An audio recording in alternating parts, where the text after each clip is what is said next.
بسم الله الرحمن الرحيم.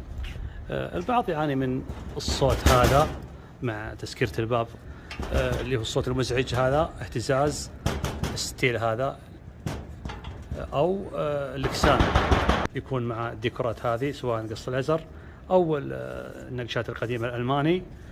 نلاحظ اهتزاز من الداخل. فالحل هذه المشكلة نقوم بفك الإطار هذا. بعد فك الإطار نقوم بإزالة الصاج الستيل هذا أو الإكسان إذا كان الإكسان. بعد إزالة الستيل نقوم بتنظيف المكان هذا اللي هو مكان الزخرفة، تقوم بمسحه لأن راح يتم هنا وضع سيليكون على جميع المنطقة هذه كاملة.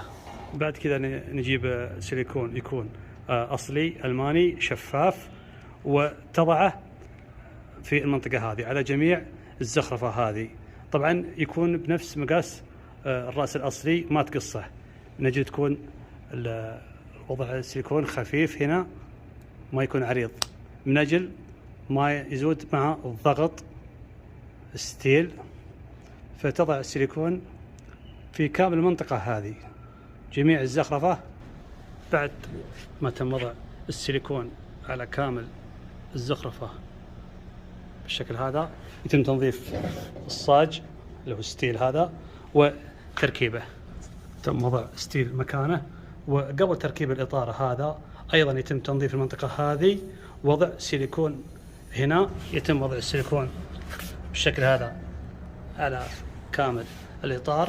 طبعا الإطار هذا يكون راكب مسامير في الأجناب هنا، يتم فكها عند فك الإطار.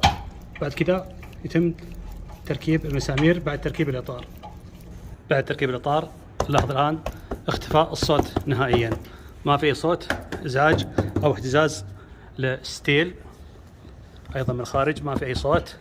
بالطريقة هذه تنفذ مع الستيل مع نقشة الليزر، وأيضا مع الإكسان مع النقشة الألمانية.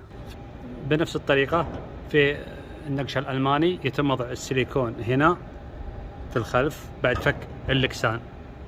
أرجو أن تكون المعلومات واضحة، ولا تنسى الاشتراك في قناة الصيانة المنزلية.